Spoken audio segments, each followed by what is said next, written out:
right, here we go. Go Sports Radio. Here with you from Borrelli's Taproom in Long Beach, on the island. It is, you know what it is. It's a Doors Open Wednesday. Oh, just in time, Paulie. The truck's gone. Look at that. Just in time. Sewer guy left right when we were about to get going here. Huge day ahead. Mike Carver and Cuthbert with you from Borrelli's. The New York Knicks are NBA champions. The first time since 1973. Amazing. 53 years. And the Knicks are back on top of the basketball world. They're back on top of the New York world. They're on top of everything right now. And they are everywhere as we get ready for their parade tomorrow. We're going to find out if Paulie's going or not. I don't know. I mean, if he wants to bag the show to go to the parade, I get it. Or one of us could be at the parade. Maybe we'll do something like that. See how we can work it out. So we have that. We've also given out the Stanley Cup since we were last together. Carolina Hurricanes, deserved champions. The way that they took down Vegas after looking a little shaky early in that series, they played extremely well after that. So nice job by them. We, of course, have the Yankees and the Mets. I mean, really just the Yankees. You talk about a team that, especially with the Knicks winning, the Yankees being first, a team that will be buried and not talked about for months, especially once the Jets and Giants get to training camp. It is the New York Mets. Buried, getting blasted. They played a little bit better last night. Senga stinks. They got to get rid of him. We also have a few other things, and whether Paulie likes it or not, the World Cup has been sensational so far, a week in. Really? Sensational. Sensational. Not only with the United States over Paraguay last Friday night as they get ready to play the Aussies on Friday afternoon, but last night you had three of the biggest stars in the world on display with putting on a show: Messi, Haaland, and Mbappe. So we had a really fun Tuesday at the World Cup. Ronaldo in action this afternoon. England. So I've been into it big time. I've been loving the World Cup.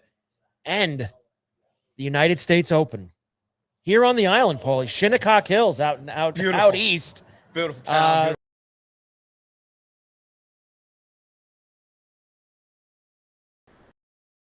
Windy conditions out there. So, Paul Cuthbert. Hi, Paul. How are you?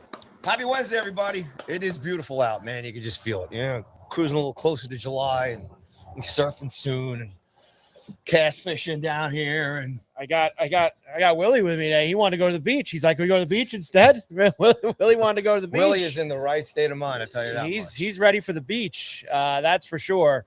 Here he's gonna go through about 4 lemonades today at Borrelli's. I could just see it already. Drink up, Willie, because the Knicks are champs, buddy. It's all right. I can't wait to see. What are you up to now? He's a little go on that. Obviously, Paulie, with you don't want to start with the World Cup, right? Oh, you want to start with the Knicks?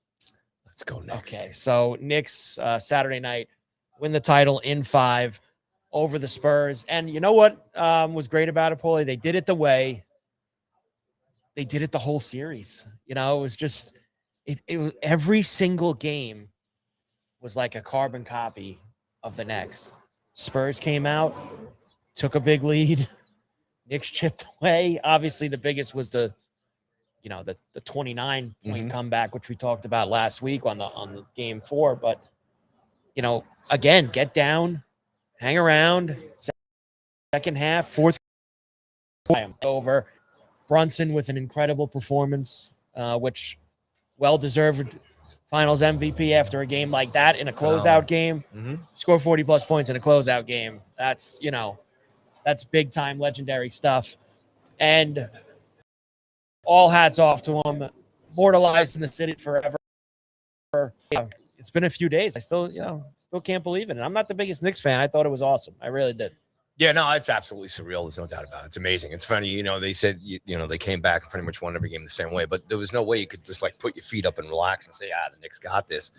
I mean, they had you just, gripped in there until the end every time. But another amazing finish. I mean, now that we're on, they've won, and for Knicks fans, I look forward to now looking back and watching the games again in relaxation. And I remember with this when the Rangers won in '94.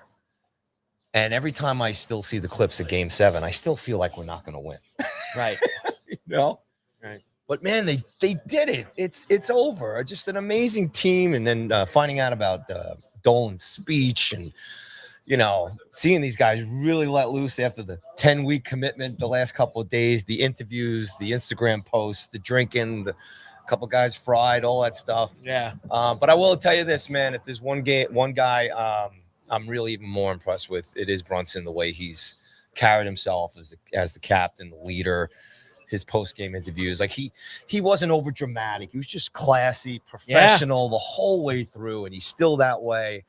And it's they're a team that I think, like I said, we can all be proud of representing the city. And man, it's done. It's like, like I said, Ranger fans in '94. I'll say this: when I was a Ranger fan, back then in '94, I was like, I don't care if they never win again. It was just great to be a part of that one. And now that the Knicks have won this, it's almost like we're not used to this as New Yorkers, as basketball fans, obviously. Right. Yankees fans, we're a little spoiled, but it's getting a little longer in the tooth there as far as winning. But I'm just happy, man. I think just Knicks fans are just happy. Should be happy. Just It's happy. it was an storybook. Can't wait for an the movie. incredible run, and it's funny. You made me think of today we live in such a different world now, where you talk about going back and watching the games, like when the Rangers won in '94 and when even the Yankees 96, 98, like you'd wait like a couple months after the title, they put out the VHS with like the highlight package of the whole run with like interviews and things like that. Like now you just go on your phone, you can just watch things that happened in it. And it's so instant to go and look at it. But I wonder, they still do that? The championship videos? They still put something together or sure. Well, there's always money to be made, exactly, as we like to say too. There's always money to be made, and I have a Ranger '94 Nick 26 little comparison that I'm going to bring up to you in a little while. Right. Once we get done talking about this a little bit, I have something that I think is a fun discussion that we can go back and forth about, and I'm interested to hear it from your side, being the diehard Ranger fan that you are, what you think about it. But before we get there, I've had fun with it all. They've been running these guys all over the place. Did you see them? Were they on Good Morning America on Monday? And OG looked like he hadn't slept in like 2 days. He was sitting there just like Fallon the other night. They were on Fallon. Well, Brunson was on Fallon. Bridges and McBride were at the World Cup game at MetLife yesterday with France, Senegal. Like these guys have just been getting shuttled all over. Let loose. It's parade day. The Knicks have never had a ticker tape parade in New York City. We haven't had one in general, obviously, in a very long time. Sports related. Just out of curious, did you look that up? I didn't look it up. They didn't have anything for them in '73. There was no. They did not. They didn't really come up with that yet. Okay. I think, but there was, or at least not for sports teams. Gotcha. Didn't they do one for the astronauts or something? But didn't they? They did it for Kennedy, the astronauts. I know they did it for World War II, all that stuff. So it's been there. They had not done one for sports teams yet at that point, but the Knicks have never had a Down the Canyon of Heroes ticker tape parade in their history, and they will get one tomorrow, Paulie. And it's kind of weird. I wonder why they waited so long. First of all, because it was Saturday that they won. I mean, they had obviously Tuesday, Wednesday. I can probably know why, but there's obviously a lot of logistic things here in terms of cops and cleanup and all sorts of different things that get put into it. We'll go down the list. It's not. It's a new day. These are current times, right? Security's one thing. Yes. Number two, this is not one fan base. Like I said, if it was the Yankees or the Mets or the Rangers, as far as who's going, the amount of people that are expected to come to this tomorrow is massive because it includes all New York. Yes. So, sorry to the small pocket of Net fans that do exist, but yeah, man, the Nets fans are really they should probably relocate at this point. My goodness. Sorry to them. Yeah. So, yeah, it's a big deal, man. It's New York City, man. New York City just rolls like. There are some that think that there could be 5 million people at this parade tomorrow. That seems a little too high. That's a little exaggerated. Little much saying. Well, here's the deal. I think on an average, it's about 7-8 million people in the city on a daily basis. Yeah. Right. So you're talking about what's coming in. And seems like they're going to get a great weather day. I mean, there was some talk earlier in the week it could rain on Thursday, and that could be, but it looks like that's gone now, and it looks like it's going to be a great day weather-wise, and it's going to be a party. It's going to be. I'm not going. I won't be there. We thought about it for about 30 seconds. Did you think about it? Thought about it for about 30 seconds. All right. It's just going to be too much, and it's a lot, man. And Shawnee over in Fan Today was rolling off a lot of the security details that are going on. Okay. You basically have to go like this and maybe a bottle of water. You can't bring anything. Can't bring a thing. You know, and look, when I was 24, my bladder was a little stronger. You know, so yeah, you know, you got to be in the same spot. I remember, I went to a couple early. I went to a couple of the Yankee ones in the late 90s. And it's like you say, it's long as that. There's really nowhere to go. You're kind of trapped down there. Depending on how deep you go into it, you're pretty trapped. So I expect tomorrow to be maybe the biggest ever in terms of how many people are going to be at that thing, and it should be a lot of fun. That's for sure. 5 million New Yorkers is a disaster for. Yeah, Chris. That is a kind of annoying riot. Come on. Well, it is annoying that I don't know why, and this isn't just happened in New York. It's obviously happened in a lot of places. I don't know why we got to wreck the place when we win. I don't understand any of that. It makes Vancouver did that. Well, they lost, but even teams that have won, I was hoping we were going to be the better city, but obviously the other night we weren't. I mean, I saw him like ripping open a school bus and like doing like, what are we doing? I just heard. I didn't watch any of stuff. I just focused on the positive side of stuff, and all I can say is positive.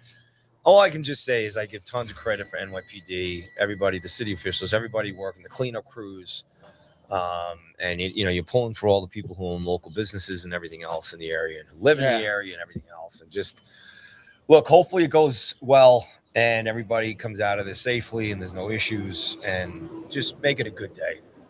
All in all, an incredible run, a memorable run that will last a lifetime. Jalen Brunson, we were kind of kicking this around yesterday. Like, you're going to get probably 2, maybe 3 guys' numbers retired off of this run. You win a championship. That's, Jalen Brunson, I think, and Cat too, honestly. Those guys have potential a little bit today as far as this nucleus, this team, where their contracts are and how much longer we got them for. Yeah. The NBA is a little different now. This is our 8th different champion in a row. That's crazy. Whereas the NBA used to be a dynasty league where teams would win 3 out of 4 and 3. You had the Bulls in the 90s. You had the Lakers early in the 2000s. And then again, you had the Pistons in the middle. Then you had the Warriors, obviously, 10 years ago. The Heat with LeBron. You've had stretches where they were just dominant teams. Things have changed. Yeah. 8 straight years with a different winner. And guys move around a lot more now. And, look, I don't think, because it's been so long that you won, I don't think it's something that anybody's worried about. Like, obviously, it'd be awesome to do and to go and win again, but... Well, I'm not even the thought of them winning again next year. That's not what I'm missing. I'm like, do you know where are they at? I didn't have time to look it up. Yeah, I'm just kind of curious. Is it anybody's last year who might not come back next year? I mean, we got a great new coach. This is his first season. He's already chalked off the championship, and Brown could be here for a few years. I think it's a good mix. And where's Brunson's contract? Oh, he's signed through 28, 29. All right. So he signed for a few more years. Cat signed through the next 2 years after this. And the green is player option. So Cat has a $61 million player option in 27, 28. That's a lot of money, Paul. He's $61 million player option. My Lord. I mean, he's going to make 57 this coming up year, 26, 27. He's going to make 57. Brunson is signed through 27, 28, and he has a $48 million player option, or 43, excuse me, in 28, 29. Same with OG Anunoby. The only free agent they have, Mitchell Robinson's a free agent. Landry Shamet's a free agent. Jordan Clarkson's a free agent. Jose Alvarado has a player option next year for $4.5 million. Hart is signed through next year team option in 27, 28 for $22 million. So we've got this core for a couple more seasons. Correct. You do have that for a couple more seasons. But look, these guys that are going to be free agents were such good role players for them. Mm-hmm. And we talked about this with Coach last week. You know, guys like we've watched during this run, and even whenever the Knicks are good, you see guys like Sprewell and Camby and Mel and all these guys sitting in the front row. Like, these are the guys now that in the future, these are the guys who now have front row seats. Shamits. They might have their own and the Alvarados, and these guys are now being part of a championship team. How cool was that, though? And I don't know how much you did, but a little reading about what Dolan did here. Yes, and obviously making the what a turnaround for him. Yeah, because people hated Dolan forever. Yes, and I he was getting booed at the watch party at Radio City the night that they won. Yeah.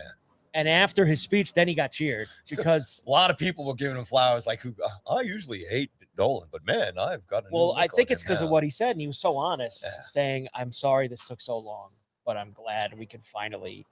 Say but everything he did with the alumni, bringing all the players back, except Oakley, Well, that's a whole nother. Look, I've seen a couple of words about that too. Yeah. But I mean, for the most part, he's done a great job with all that, and he's done him now finally winning a title as the owner of the Knicks and the Rangers, it changes things for him. It really does. And look, there's a lot of people who aren't going to like James Dolan no matter what. I mean, he's said things, he's done things, but in terms of running the team, finally getting out of the way and letting someone else do it for both franchises, to be fair, because even when he moved out of the way with the Rangers, and let's say they're going, the Rangers, whether you like, they didn't win cup, but they had teams that went very deep into the playoffs. I've always said this about Dolan, okay? Let's just on the hockey's form. Yeah. As a Ranger fan. That guy has always given his GMs whatever they've asked for. Correct. He hasn't been as hands-on with the hockey as he was with the Knicks. Bad jobs not, we can go on and on about the past history, the Muckle years, all that other stuff. But they asked for it. He's approved it. He's given Drury carte blanche too, pretty much. So. And I think when the Knicks didn't care for whatever happened with Davidson and Gordon, as far as them after the Panarin incident and everything else, there's DNA's on. But look, not DNA's. Well, you might as well do not resuscitate them. It was what he used to be so meddled in the Knicks for a very long time, and he actually tried a few times to not. When he hired Phil Jackson to run the Knicks, which ended up being a complete and total disaster.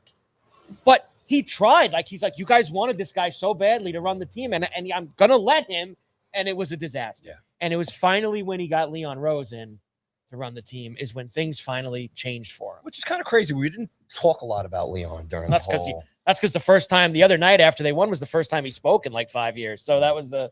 But as far as an architect... He's done an incredible job. Yeah. He built the championship team. And he did it a different way. NBA now is got to get lucky, get a top pick, get a generational player.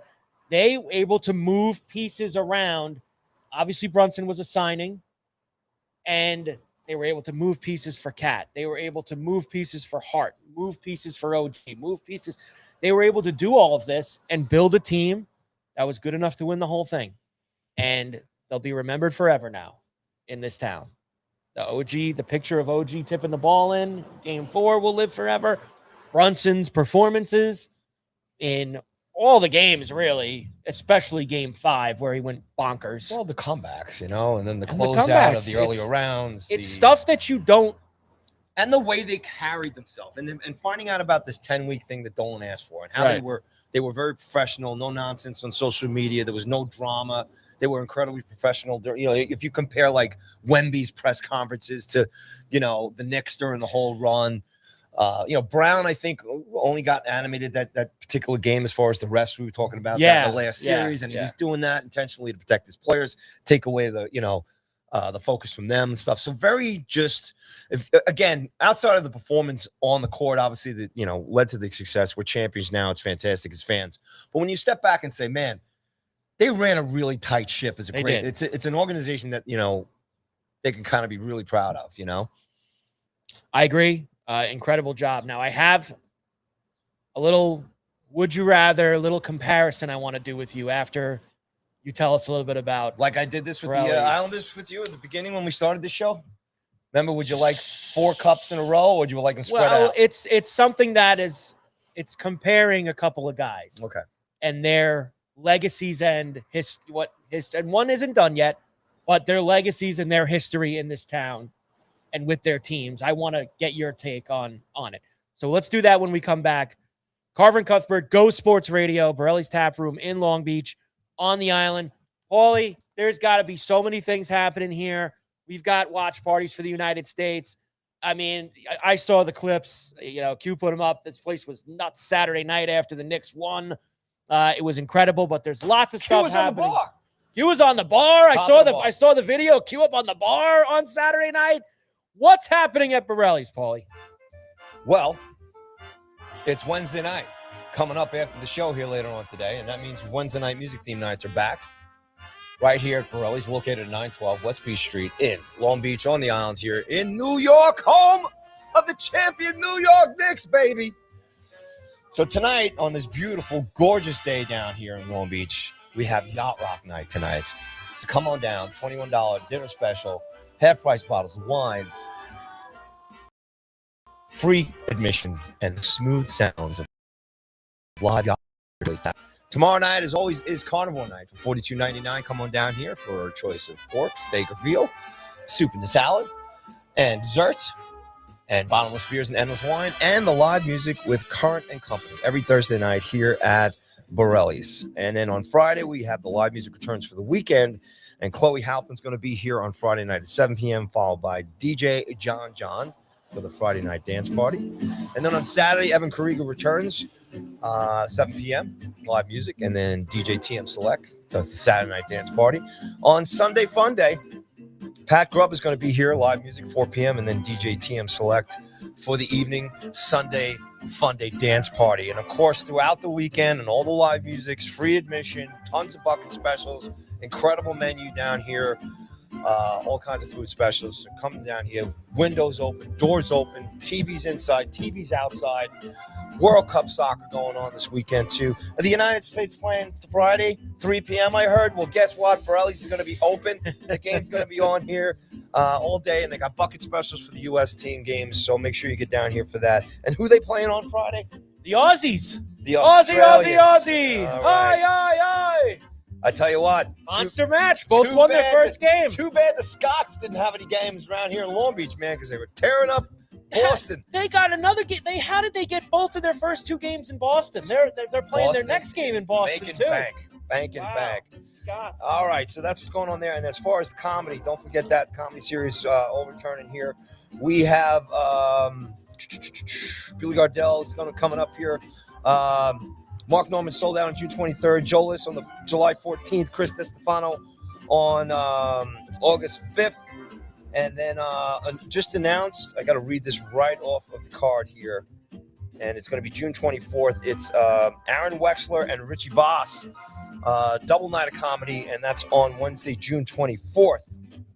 And on Monday, it's the golf outing, Borrelli's golf outing, Monday, 22nd, right here at Middle Island Golf Club down in Oceanside. And if you don't make the golf, come down here, I think for $75, 6 p.m. on, open bar, food, all that other great stuff. So go to Borrelli'sTaproom.com. For all the information and for comedy, go to Eventbrite.com, search Borrelli's Comedy, and we'll go to Borrelli's.com. Yeah. Borrelli's.com, Borrelli'sTaproom.com. And You got it. click on events. Man. You got it in. All right. Carver and Cuthbert, Go Sports Radio, as we said here at Borrelli's Taproom in Long Beach on the island. All right. Here's what I want to do. I want to get your take on. Quick note on here. Good Avengers there thing. What do we got here? Who's out there again? Oh, the Bronx Buckeye, Eddie in Columbus. Eddie.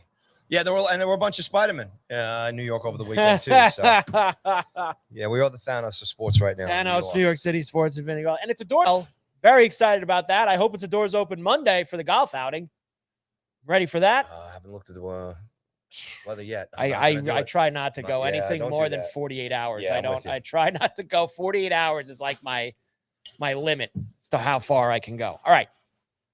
Hit me. the greater New York sports icon slash story slash what they did for their franchise, like all of it kind of just mixed together. Would you take what Brunson has done for the Knicks, coming here as a free agent, winning the first championship in 53 years, winning finals MVP, becoming the heart and soul of the team, changing the franchise? Do you take that, or what Mess did for the Rangers in 94, coming over, ending the drought, the guarantee, all of it? I mean, it's tough. I was having this back and forth with a few of my buddies yesterday, and I sat there and thought about it, Paulie, and I'm going, man, first of all, it's so hard to compare different sports, different generations. It's such a different time. But I'm like, it's so razor thin what both of those guys did for both of these franchises. Mess or Brunson, Paulie? I mean, the first thought comes to mind. It's almost identical. It really is. It's kind of wild. Age is a little different. Obviously, Mess a little older. The way they did it, Rangers swept the Islanders, 5 against the Caps, 7 against the Devils. Guarantee with the Devils is a big and thing. an absolutely monumental, incredible game with the hat trick and everything. You know, Yes. And then obviously It's great in the Canucks series. the Canucks series was. I mean, they lost the first game.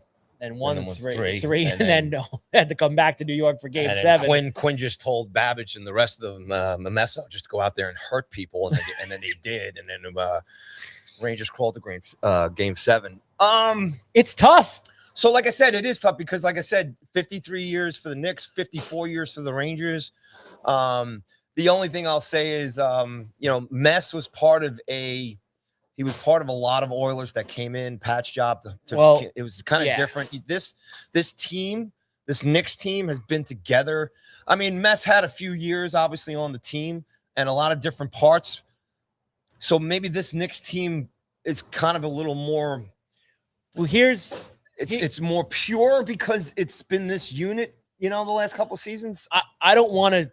But if you're talking individual guys, I think it's equal, man. I really do. I think it's super close, and I don't want to downgrade one over the other. There's 2 small things that maybe tip it slightly to Brunson, but I don't even think it's that fair. Messier came to the Rangers as a 5-time Stanley Cup champion, and the expectation was he was coming to bring the cup to New York. Mm-hmm. He was I hate using hired gun because I don't think that that's very fair. Messier came here with a rep to win a cup. Brunson, when he was signed with the Knicks, it was not, this is going to change our franchise and we're going to win championships. Didn't think he was going to do anything. And the other thing is, Brunson obviously won the MVP of, now the NHL is different from the NBA. It's just the finals, whereas the NHL is the entire playoff. But Leach won the Conn Smythe. Leach won the Conn Smythe. Messier did not. Leach was incredible in that playoff, as was Richter. But you could say Cat and OG were incredible as well. Again, don't want to down one or the other, but it's a great debate, the two of them. Who's the greater figure in New York sports history now?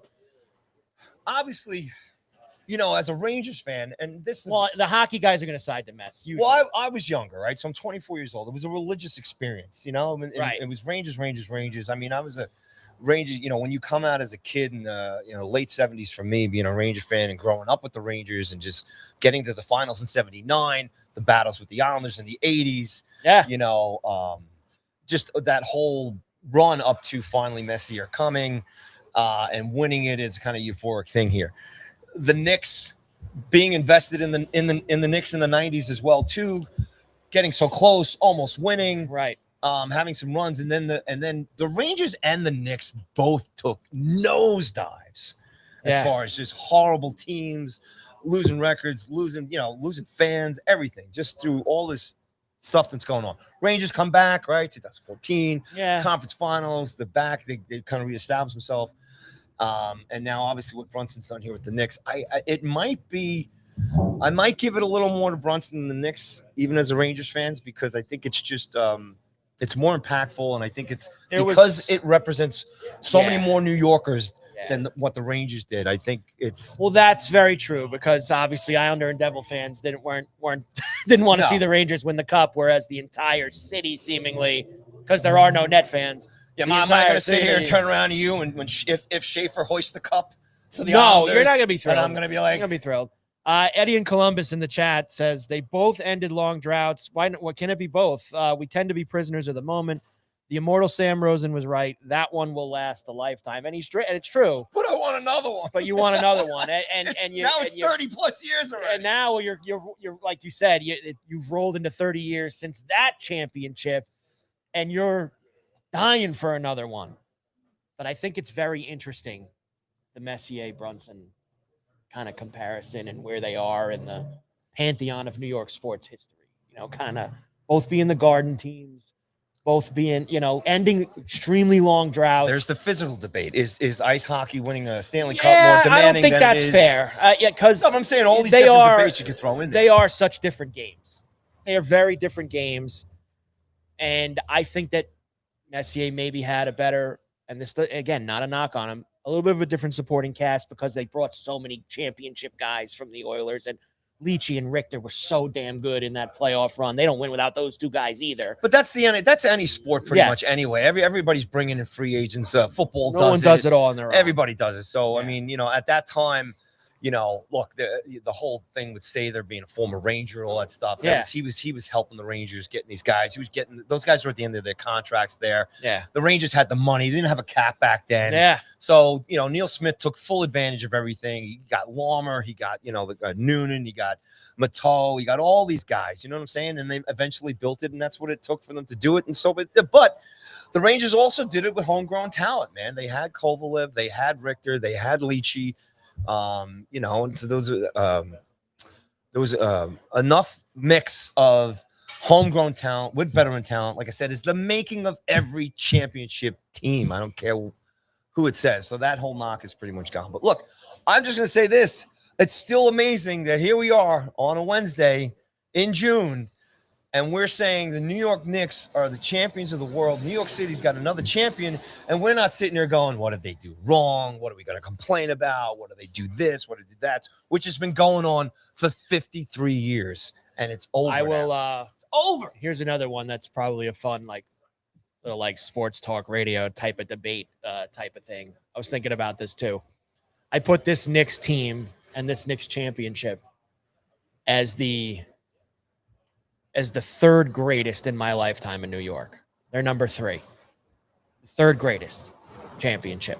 There are 2 that I think are better. New York titles, all the major sports. Which 2 do you think I have above the Knicks? First one I'll say is the Yankees beating the Mets.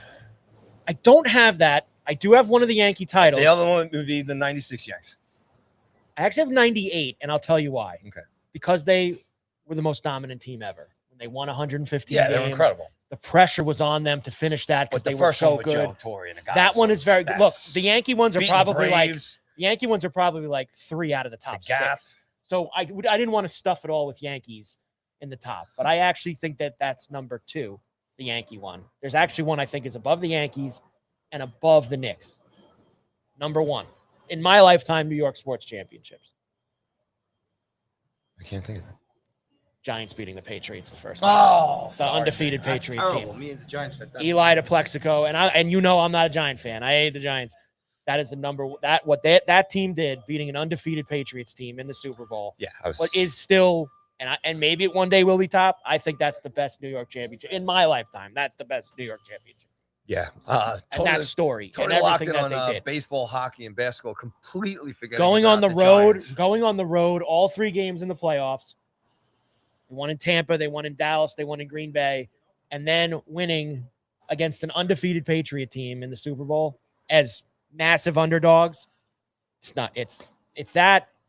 And Brady was Goliath. Manning was sure. David. That was the Brady Moss team, which was just ridiculous.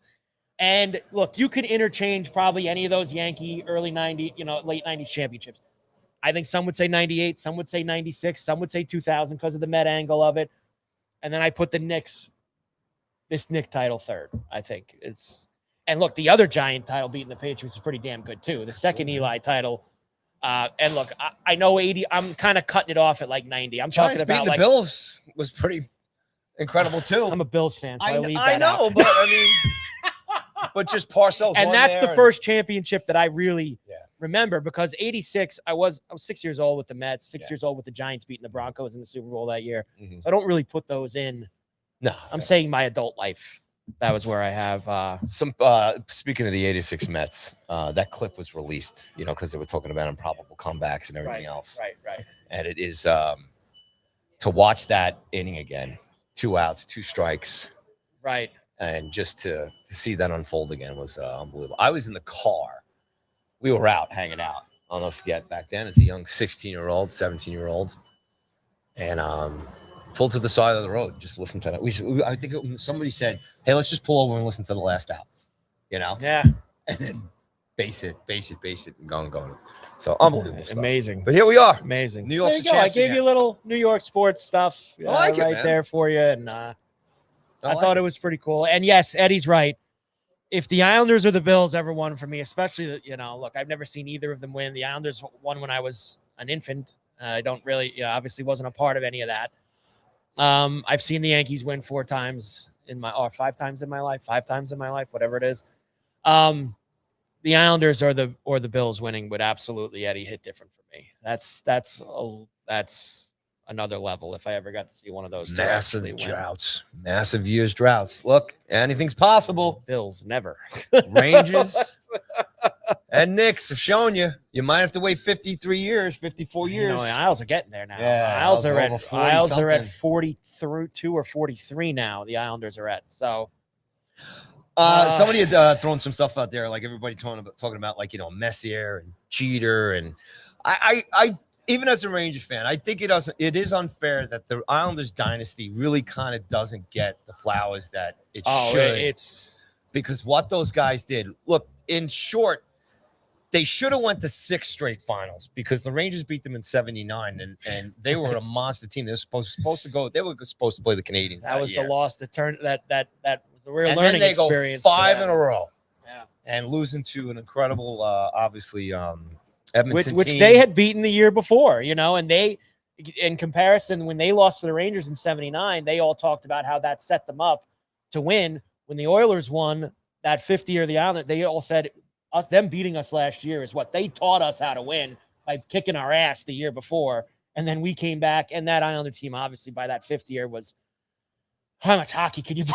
They were at the end of the line. There's so many what do we games. got now? We have the Florida Panthers recently, right, as going to the finals 3 straight years, and obviously Edmonton did twice. Yeah, but to think back of those Islander teams, and even Edmonton, they didn't do 4. I can't remember how many cups they went to because Calgary won one in the middle there. Yes, they did. Somewhere. Yeah, Calgary won one in the middle. When you think of, like, when you see, and I know we'll get into it later, when the Canes, when they throw off the gear and stuff, and every stride on the ice, and to do that 5 years in a row for the core of veterans on that dynasty team. And as far as, like I said, getting back to, it's unfair that the Islanders just, those guys, Bossy, Trottier, Gilly, Smith, they go on and on and on. Now they get it as far as the love of Islander fans, but in New York, because based on Long Island, Nassau County, never really got, but they're still not compared to. Sure. Well, I mean, look, what they also have done, it's going to get done again. Winning 4 championships in a row, like it's never going to. I guess again. What did the Chiefs were going for 3 last year when they lost to the Eagles, right? The Chiefs were going for 3 in a row when they lost to the Eagles. I just think the economics of the game, on all the sports right now, it's just it's super hard to get back. I think it's hard to get back to years. It's so hard in any sport, and you have to really have a special group. You really do have a special not group. Only to win 1, but to come back and win a 2nd, and 3rd and 4th, and even Florida these last couple of years. in the NHL, they're always adding different free agents at the end of the year, whether it was Yeah. Marchand last year, the year before, I should say, Yeah. winning the cup. But it's too interchangeable now. Whereas back in the days of the Islanders and the Canadians before that, where the Canadians won 5 in a row, Yeah. right? They kept that core together pretty much. And then they had the Islanders had a great farm system. Those are all homegrown Islanders mostly. Yeah. Up until obviously the Butch Goring trade which has always now been the talk. And the Goring trade is pretty much, it's always brought up to when there's a big trade made for a team making a run for a championship. Butchie's original trade to come in here is the top of the list, and that she always uses the example. It should be, because they all talk about it, and all those guys talked about it back then. It's the key that it unlocked them. It unlocked them. Them getting Butchie, and that was the last piece to the puzzle going in on that amazing run that they went on. Maybe Schaefer is your Butchie, but he was the draft pick. But who's going to be that guy? I think they need something. We can talk about Islanders and Rangers now. Yeah, I guess it's a new season, right? Yeah. I saw already. Clean slate for everybody now. Yeah, it is a clean slate. Will the Islanders bring back their captain, Anders Lee, who, maybe if they didn't make the Palat and Shen deals, they would have room to bring back Anders Lee, but they might not have that right now. Well, I would hope that the Yankees, Rangers, Islanders, Mets, Jets all get to that parade tomorrow. Yeah, and see, and soak it in, and see what it would be like. We talked way back in November when we were here about what a drought for New York sports and how long it's been since that. When's the next time someone's going to win? And little did we know it was going to be less than a year later. Keenan did that in preseason for the Rangers. He showed them the Canyon of Parade footage. That should get you excited watching that, because and let me tell you guys, this could be the biggest one ever tomorrow. So you're right. You want to get them down there, show these clips and get them down there and let them see what it's like to win in this town and what it can do for you.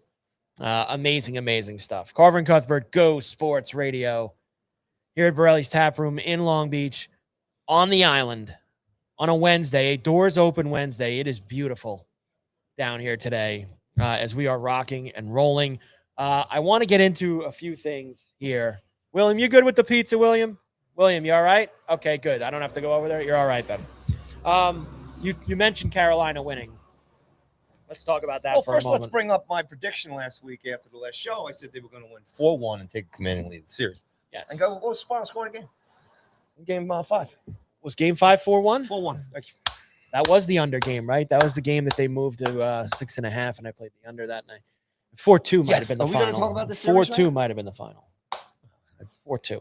Called it. Come on. Because that was the only game in the series that the book went to 6.5 on the total, and I bet the under that game, and it just hung on because Vegas had a power play in the last 2 minutes, and Carolina was able to ice the puck down.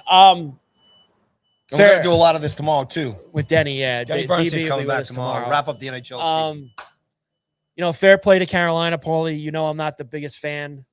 None of us are. Of Rod Brindamore and the Hurricanes. Let's be honest about this. But they are also... But respect. You have to respect it, because they took a lot of bad losses over the last 6-7 years. Yes. They had a lot of teams that were first in the Metro, first in the East, first in this. They had home ice here. They had home ice there. They were favorites here, there, and they could never get over the hump. Whether it was against Florida, I mean, they couldn't beat the Rangers that one year. Against Tampa, they couldn't beat any of these teams that were just a little bit of. They got swept by the Bruins the one year after they beat the Islanders. Couldn't really break through that upper echelon team. Now, some would like to say, look at this easy road they had, because they had like this wiffle ball with Ottawa and Philadelphia in the first. You know what? That's too bad. They didn't make the schedule. You play who they put in front of you. Yep. And they went and dominated those series in the Eastern. They didn't just win those series in the East. They dominated all of those series in the East. The only game they lost in the first 3 rounds of the playoffs was that open against Montreal, where they had 12 days off and didn't have their legs at all. So I give all the flowers to Carolina. They played a tough Vegas team in the final, and they got off to a slow start in the series, and they were the dominant team over the back end. They pulled Freddie and put Bussy in, and that changed their fortunes as well. well played and fair play to them. Well, there you go. Rob Brindamore, man. You got to give him all the credit in the world. 8 years there as coach, won it there as a player. It was he was phenomenal when they won, when they beat Edmonton that year. That's goes down as one of the greatest Stanley Cup series in my book too. It was fantastic. Great ownership. Again, North Carolina rally, great fan base, and they made. Let's give them credit. They made some good acquisitions there over the last year. And Brindamore, at the end of the day, out-coached Tortorella, and he did. He saw, because I know a lot of people give him Torts a lot of problem because he still Carter Hart out there and maybe should have pulled him. Brindamore did. And did he get lucky? We talk about this. Coach Brown talks about this with the Knicks. You have to have a little bit of luck. Right. But they gelled together, and they played incredibly well as a team. They spread out the scoring. Defensively, they were smothering. Look, game is what Vegas shot on, right? Or no? At home. Well, that's the thing that I think I give them the most credit for is defensively they would just smother. The first 4 games of that series was bananas. It was back and forth. No lead was safe. Everyone's running around crazy. 3-0 back, 4-0 come back. There was just so much that happened. And for Carolina, at series being 2-2 after game 4 and 4 wild and nutty games, for them to get back together and Brindamore and get his squad and say, listen, we got to get back to what got us here. Because if they would have kept playing that way, Paulie, I think Vegas would have won the series. No, and I have to think that Brindamore also saw the emotional aspect of what was going on with Freddie Anderson. Don't forget Claude Lemieux. Sure. Sure. Taking his life. And I think a lot of people didn't factor that into how Freddie played in the Stanley Cup final. Yeah. And I think people are just – and I'm one of them. What did I say to you the whole playoff? The other shoe's going to drop with Freddie. He's going to play bad at some point. He's going to play bad. He's going to get pulled. I'm sure that had a little something to do with the mental space for him in that series. And then, they talk about, too, the Bussy signing and then, having him on the team, just having to be there. And this goes back to our conversations with, about goaltending this year in the NHL. Right. One guy giving a guy a huge contract and all the different names on the Stanley Cup outside of Bobrovsky, obviously in Florida, but so many different guys, and these guys that are bringing these teams to the final. You know what I'm saying? Or bringing teams through good runs throughout the playoffs and stuff. So. We'll see what happens. We'll talk more with Denny tomorrow too. How the NHL will continue to manage and sign goaltenders. This kid just comes off the bench for a couple games and wins the biggest trophy in the world. He's just right there on it. Johnny on the spot. Team played well in front of him. A couple people gave him Conn Smythe votes, by the way. The Conn Smythe is a full playoff award. And as great as it was that he came in those last 3 games and you can't give the guy votes for the Conn Smythe when he played 3 games in the playoffs. Can't do it. No. Don't like it. I don't like when that happens. So got to pay attention. What'd you think of that? And that kind of also went to, and I didn't have as big a problem with Stahl winning the Conn Smythe because going into the final, there wasn't really anyone on Carolina who had stuck out over the rest. That was, this guy's not like Marner was with Vegas. With Vegas, it was like Marner's been so good. If they win, he's going to get it. There really wasn't anyone with Carolina like that. So for Stahl to have the incredible series that he had, he stole it. And I thought Hall would have been a good one too if Taylor Hall got it. But fair play to Stahl at 37. What did they say? The longest gap between cups? Because Stahl won when he was a kid with the Penguins in 2009. Now wins this. The longest gap between winning cups was Jordan Stahl, what he just did in that. Yeah, I mean, incredible. Look, Hall and Stahl there played veteran guys there played a big part of it as well. I mean, I don't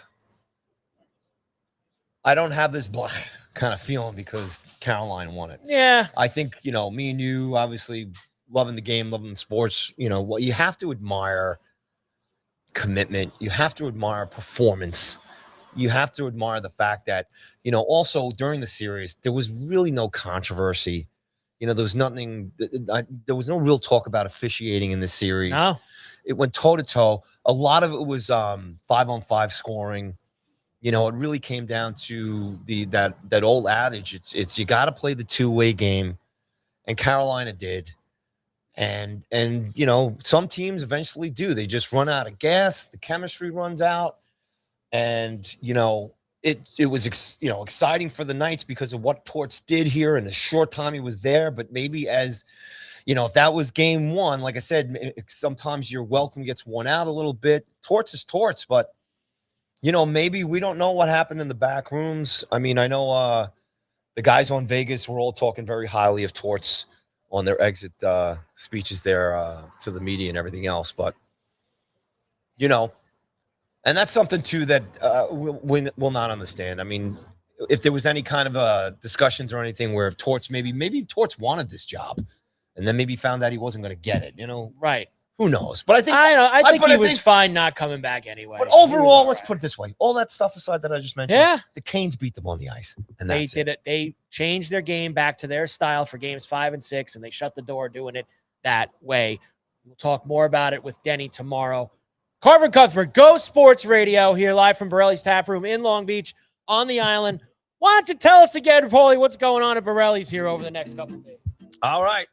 Once again, we are broadcasting live every Wednesday and Thursday from Borrelli's Taproom, right here, 912 West Beach Street here in Long Beach on the island in New York, home of the champion New York Knicks. And it's Wednesday.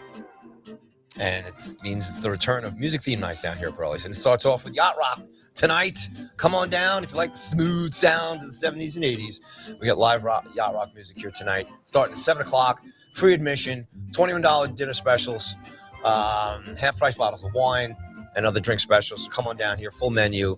It's gorgeous. Windows open, doors open. It's going to be beautiful here tonight. So come on down. Smooth sounds of Yacht Rock right here at Borrelli's. Free admission. Come on down. Tomorrow is carnivore night. Every Thursday night is carnivore night. For $42.99, you get veal, steak, or pork, a super salad, and a dessert with bottomless beers and endless wines, all for $42.99. And you also get live entertainment provided by Current and Company, starting at 7 o'clock as well. And that's every Thursday right down here at Borrelli's. So come on down for that. Friday, the weekend. This weekend, obviously, returns live music all weekend long here. And on Friday, we have Chloe Halpin. It's going to be here Friday night at 7 o'clock. And then followed by Friday night dance party. That on Saturday, we got Evan Kariga coming down at 7 p.m. and then DJ TM Select following him for the Saturday night dance party. Sunday Fun Day will be Pat Grubb at 4 p.m. here live. And then DJ TM Select will have the Sunday Fun Day dance party here as well. And that's all weekend long. Again, the bucket specials continue. We also have the World Cup on Friday at 3 p.m. here. Watch party, TV, sound, and all kinds of bucket specials. For all the particular pricing and everything else, go to Borrelli'sTaproom.com and definitely follow the IG account at Borrelli's Long Beach on Instagram.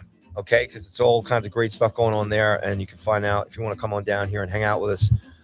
All the specials right there. Now, comedy nights obviously coming back here too as well. Mark Norman sold out here on June 23rd. And then Joe List is going to be here on July 14th. Chris Stefano will be here on August 5th. And just announced, I had it up before, and I'll tell you guys again, we have a double comedy night coming up with Aaron Wexler and Richie Voss. And that's on Wednesday, June 24th. So come on down for that. And now every week also on Tuesdays is Bingo Tuesdays here at Borrelli's. Okay, $6 Peroni drafts, my favorite. Come on down for that, and you get a chance to win a big Peroni prize pack. So that's now going to be on Tuesdays, Bingo nights, and also watch for select music themes. Things are always subject to change here, but keep an eye on that too. The golf outing here, Borrelli's golf outing is going to be Monday on the 22nd. And there's a few spots left if you want to get a foursome in. I believe it's $275 per golfer. And then if you just want to come here for the after party, it's $75 open bar and food and everything. Starts at 6 p.m. here back at Borrelli's after golf for great cause, FDNY fundraiser. Go to Borrelli'sTaproom.com or again, go to the IG accounts for all the information on that. And that's what's going on here at Borrelli's. And don't forget, anytime you come into Borrelli's on any of these days that I just mentioned, all the great times and the good times here at Borrelli's, just mention the CNC podcast and they'll give you a free Miller Lite draft. All right? There you go. And come down on these beautiful days and hang out with us. You got a $12 soup and sandwich special coming, come on down for. And again, Drink specials, bucket specials, all great stuff. Chef Nelson, Tommy behind the bar. Yes. It's all great stuff. Willie's here enjoying the pizza right now. Willie's gonna eat the whole pie. He's gonna eat the whole pie. It looks good. Yeah, that is impressive. The whole pie. Very good. Jeez. All right. We're back. By the way, first goal of the day at the World Cup. Portugal is on the board. Did Christian get it? No, he did not. It was the kid, Nieves. Gajo Nieves. Although he is Who are they playing today? The Congo Republic? The Republic of Congo? The Democratic Republic of Congo. But Portugal on the board 7 minutes in already. 1-0 in Houston. Was that say 1-1, Tom, or is that 1-0? My eyes are awful. And who are they playing? The Congo, you got it right. I was the Democratic right. Republic of the Congo. That was a total guess.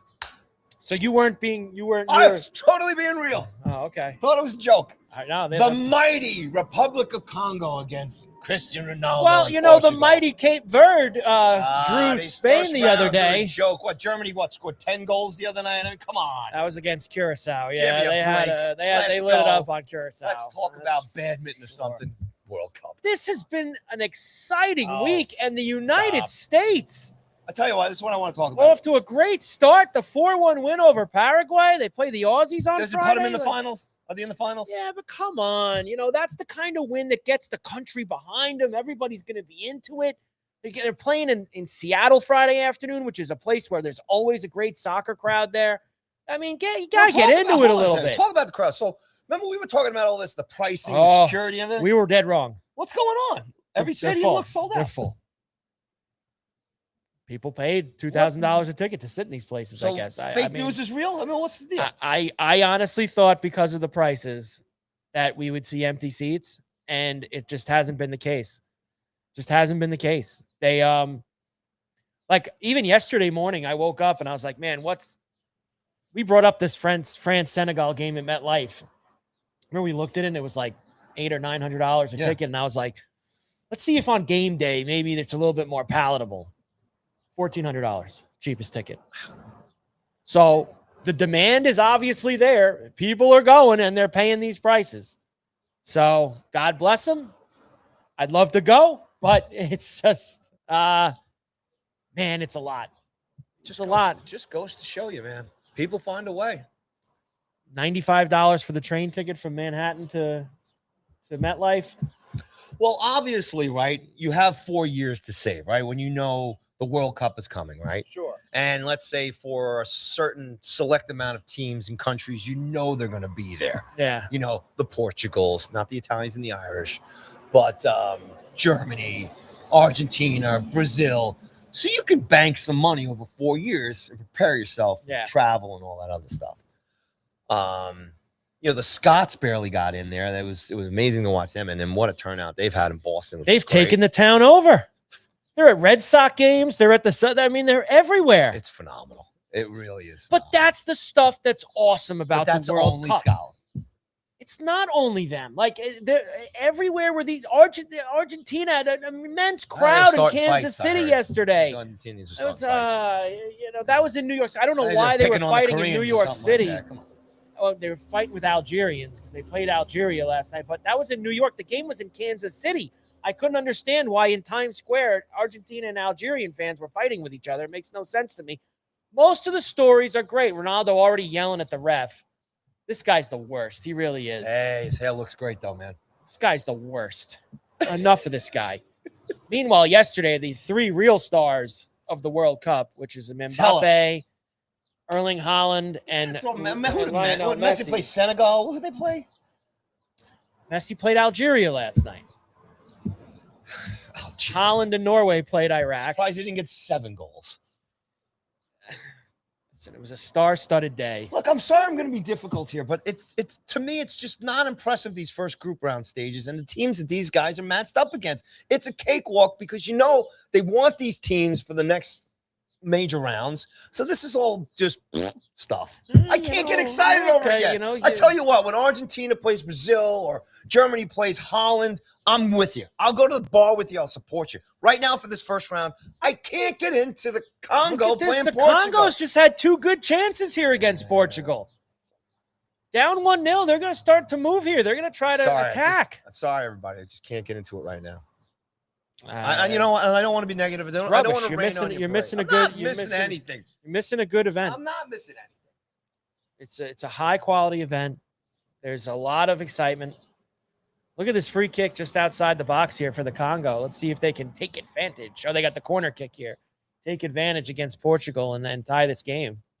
If you think I'm going to turn and look and watch the Congo corner kick right now and feel like, ooh, listen, come on, man. There is an excitement in the air about this World Cup. And a lot of it comes from what the United States did to start. And my guy, Flo Balogun, with 2 goals that game, it was impressive. Who are they playing Friday? The Aussies. Again, you've had to tell me 3 times, and I know that. The Aussies. Now, let's do this scouting reporting on the Australians. They had a great win against Turkey last week in their opening match. Is the girl who did the break dancing in the Summer Olympics, is she part of this team? I don't know. I didn't think about remember that. You want to look it up. About that. I think you look it up. It's pretty funny. Look at Rod the Bod there. You guy went shirtless in the locker room, huh? Why not? Rod the Bod. He's a machine. Getting involved. Well, now I know you're not in on. Well, tell me some of the other stuff. I mean, there's people obviously listening. This England match at 4:00 today is going to be outstanding. All right, they're playing Croatia. That's a good game. Rematch of the semis from the European semis from a couple of years ago. That's a game I might check the score on. So it'll probably end up 0-0, but I don't think so. We've only had 1 0-0 so game. What's the betting line on a game like that? What do you got today? What are you throwing in on that? What do you like on England and Croatia as far as the betting line? What are you doing? Well, right now England's minus 145, Croatia's plus 425, the draw's plus 275. I'm going to play Harry Kane to score. I had a great day yesterday with goal scorers because obviously the best guys in the world are playing, but Harry Kane is right there with those guys too. So I'm going to play Harry Kane to score. The best guys in the world playing against. No, that's not fair. That's not fair. That Senegal team that France played yesterday is not. I mean, you got to be kidding me here. I'm not kidding you. I just thought, come on, Messi and Mbappe and these guys playing these scrubs. This is the World Cup. This is the world stage. Yeah, this is impressive stuff. The excitement is there. You just got to catch on. It's been very exciting. Very exciting. So +4, I could take Croatia today to beat. Sure, if you wanted to, you could bet Croatia to win in regular. To me, that sounds like a lock. Because maybe it's a low-scoring game. 1-1, 0-0. You could do the over amount of goals in the game, over or under 2.5 goals. It's been a popular. I'll take Croatia +4. Croatia +4, plus 425 to win the game. Okay. Teach me, Michael. He scored. Yes, Eddie. He has scored 79 goals in 114 games for England. Harry Kane is a monster. What is Ronaldo crying for now? He's fallen down in the box. He wants this goal. See, Ronaldo also today, he's salivating to score because he watched all those guys score yesterday, and he wants to still be put on that level with those guys, even though he's older and playing in his 6th World Cup. It's the same as Messi is, but Ronaldo does not want to be forgotten on the world stage. And he's looking to get involved today in this match with the Congo. And when things don't go well for him in Portugal, he does seem to fall apart and bitch and moan about things. He can be a bit of a pain in the ass. He does have a reputation. He can be a bit of a pain in the ass. He does. No doubt. Very much so. I think you bring up a very valid point with regards to Ronaldo's ego that, yes, he's going to want to put 1, maybe 2 in against Congo. Oh, just because of what those guys did yesterday, and all the talk is about them. Here he comes. Has he got enough? Nope. The keeper comes out, gets after it. I think that was him. Oh, right across. What a start here. There's Bruno. Portugal. The Mets are up 1-0, Paulie. RBI single for Juan Soto. Juan Solo, as they are trying to salvage a game in Cincinnati. They lost 5-3 last night. They lost 12-0 on Monday night. It's a good effort. At home. Are they home too, right? They're home? No, they're in Cincinnati. Oh, they're in Cincinnati. And they will start a 4-game series excuse me, a 3-game series in Philly. That's because Philly has a World Cup game on Friday. And there's a lot of these this weekend. St. Louis and Kansas City, the same thing. They're playing Thursday, day off Friday, and then Saturday, Sunday. Or Kansas City, I think, is actually Thursday, Friday, day off Saturday, Sunday, because venues are too close together. So Arrowhead and where the Royals play is too close. I was going to ask, they're not and obviously Citizens Bank, where the Phillies play, is right next door to the link where the soccer is. So they don't want to have all that traffic in at the same time. So that's why they're doing that. Smart stuff. Smart stuff indeed. As for the Yankees,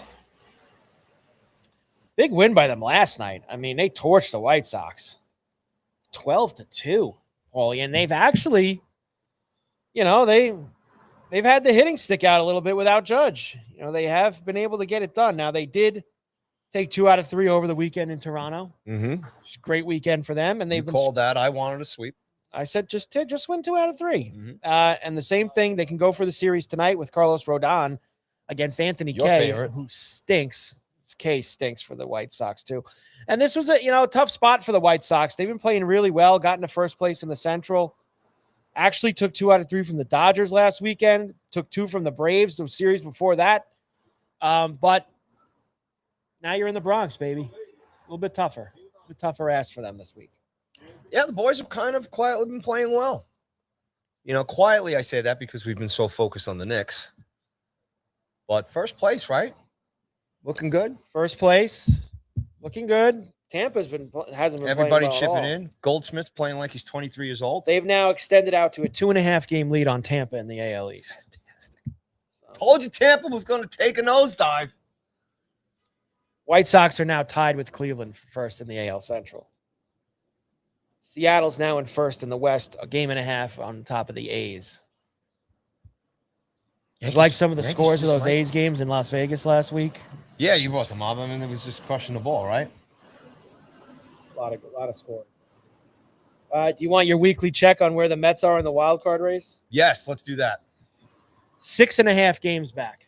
Ooh, it's getting a little. Only the Giants and the Rockies have a worse record in the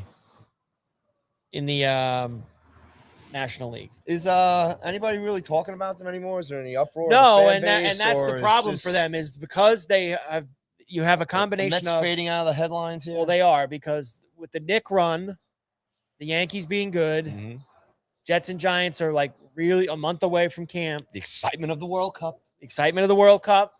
The Mets have theoretically been buried. They are a non-story. Nobody cares. So we can take the kids to a few good games for cheaps. Probably. I'm going to look to see when the Dodgers and the Phillies and the Braves are coming in. Yankees are 8-4 since the Judge injury, according to Eddie in Columbus. 8-4. That's the way we want it, right? I mean, like I'm going to give kudos, good stuff. That's Grisham got hurt too. Maybe more guys should get hurt. And this way we'll continue to play better. We can find out who else. Anyone heard from Stanton yet? He had a setback, right? I think I saw him walking his dog over there before. He had a setback? Calf issues? I've had enough of it. But you know what? Keep him in the bubble wrap, I guess. It's the best way to do it. Is Volpe still playing? Yeah, he's in there. So not much has really kind of changed here. But I guess obviously we're going to get back more into this next week. Once the parade's over we got the excitement of the Stanley parade Cup's tomorrow done. and the World Cup. World Cup's gone. And World Cup won't be gone. I'll tell you what, I'll promise you guys, I'm going to try and be a little better with the World Cup. Can you watch more than 10 minutes? Over under 10 minutes total that you've watched the World Cup so far? I haven't even watched 2 minutes yet. Meanwhile, I'm up until 12:15 at night watching 15, South Korea and Czechia play in the World Cup. Not me. No. All right. Look, I've been really busy watching a lot of Knicks highlights these last couple of days, which is understandable, right? Oh. And that's why I'm not necessarily, as far as up on the up where the Yankees are right now, and then the Mets are doing the same thing. And but now that the Knicks are kind of coming, it's over, it's done, and now I'll start focusing on everything else. Now let me ask you this before we go, because we got a couple minutes left here, and I'll be into this a lot tomorrow also. We do have our third major championship of the year in golf teeing off tomorrow. And it's not in our backyard, but it's kind of in our backyard, out east, Southampton, Shinnecock Hills. Parkway and Expressway out. one lane. You get one lane out there, but Shinnecock Hills, U.S. Open tees off in the morning. I'm super excited. You know how much I love this stuff. Yeah. I'm in on the golf. Tomorrow I will wear my U.S. Open hat that I got. I got a fresh Shinnecock Hills U.S. Open hat for the event, so I'm very excited about that. Hydration break, Paulie, at an indoor stadium. They're taking a hydration break indoors. Now, what does that mean? So because FIFA decided that because it's going to be so hot and humid that they would do a hydration break in the middle of each half. What this theoretically has done is turned the game into 4 quarters and has allowed them to take a commercial break 20 minutes into the game, which you never would get in soccer. The whole thing. So on a hot, humid day in Kansas City, I can accept it. Indoors in Houston, we need a hydration break. Whoever wins the cup, please. Whoever wins the World Cup this year has to have an asterisk next to it. It's not traditional real World Cup. It's not the same. Anyway, the hydration championship. This year. Shinnecock Hills, great course. Last U.S. Open was there in 2018. Brooks Koepka won at +1. So that tells you how hard this place can be. There's no trees out there to block the wind. The wind starts whipping out in the Hamptons. It gets out in Eastern Long Island. Very difficult. If you're not on the fairway, you're hitting out a rough that's like this thick. Very interested, especially tomorrow, Paulie, because they're saying the worst wind is going to be tomorrow, first day. 20 to 30 mile per hour winds out in Southampton could make some of the greens just unplayable. I mean, just really tough and unplayable. And I want to see them suffer. I have no problem with that whatsoever. I would be looking for your best wind players tomorrow. Your Rorys, your Shane Lowrys, your Patrick Reeds, guys that play very well in the wind to start off on a good foot here on Thursday at the U.S. Open. So all the major players are in this weekend? This is at, yeah. And how many golfers total? About 156, give or take a few. I'm probably not exactly on the nose, but you do have the live guys. You have Bryson, you have John Rahm, you have all those guys, Tyrrell Hatton. You have the Scotties and the Rorys, and you have some guys who are amateurs who qualified out of amateur qualifiers and all sorts of things. So it's the United States Open, one of the toughest tests in golf. Usually the course is ridiculously hard, and it's always a fun weekend, Father's Day weekend. So when they have it. Beneath the Masters, feather in the cap, where does the U.S. Open fall amongst the other major outings this year or within the year? Well, look, I mean, this is kind of a opinion subjective based, I guess you could say. What do you mean? Like in terms of the significance, the cachet of it? Yeah. I think a lot of people would always put the Masters first just because it's the Masters and British Open, U.S. Open. I personally love the British Open, which is now called the Open Championship. They dropped the British out of it about 10 years ago, but I'm a big Open Championship fan because I love that style of golf. Yeah. That, links, old school European. I love that stuff. So I kind of put the Open Championship second on my list, but there's plenty of people who would put the U.S. Open before that. I think everyone has the PGA Championship fourth out of the 4 majors. It's kind of how it is. The U.S. Open, the course can really be the star. And Shinnecock Hills is a type of place that can absolutely, you get a good course and a good setup, and it can make for an outstanding tournament. And hopefully that's what we're going to get this week. So I'm pumped to go out there. So I wish I was going out there. Hit I'm not the parade going out tomorrow. to Shinnecock. Hit the parade tomorrow and head out east for the golf this weekend. And the crowds. So will we be doing live parade coverage tomorrow? Tommy, we'll put the parade on the TV tomorrow. We'll be doing live parade coverage as it's going on. When are they actually starting? When does the parade actually start? Anybody have any idea? Or like what time? In the morning, in the afternoon? Most parades usually start at 10. Is that true? That's my guess. I'm sure we could just look Knicks it up parade start time, 10 a.m. Paulie Wright. Start near Battery Park, and we'll travel north along Broadway through the Canyon of Heroes. So they should be like be wrapping up, doing the whole stage thing probably when we're starting at noon tomorrow, I would guess, right? Yeah. I mean, I don't know. If all goes well. If all goes well. Everybody, the Knicks got to show up on time. The bus drivers got to show up. The float drivers. They got to stock the buses. All right. The booze. So tomorrow, Nick Parade. I wonder if Q's going. Q going? Is Q going, Tommy? Tommy, Q going to parade? No. All right. No. Are you going? Is Q going? Is anyone going? Oh.